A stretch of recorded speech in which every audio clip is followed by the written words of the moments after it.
मकर संक्रांतीच्या निमित्तानं 12 ज्योतिर्लिंगांपैकी एक असलेल्या नाशिकच्या त्र्यंबकेश्वर येथील ज्योतिर्लिंगाच्या मंदिरात भाविकांकडून पहाटेपासूनच गर्दी करण्यात आली।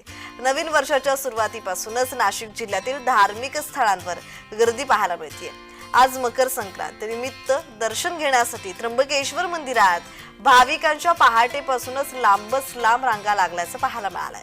भाविकांकडून दर्शनासाठी त्र्यंबकेश्वर मंदिरात गर्दी झाली आहे।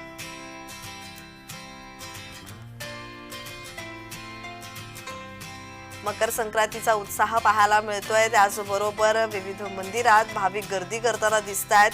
12 ज्योतिर्लिंगांपैकी एक असलेल्या नाशिकच्या त्र्यंबकेश्वर येथील ज्योतिर्लिंगाच्या मंदिरात भाविकांकडून पहाटेपासूनच गर्दी करण्यात आली आहे।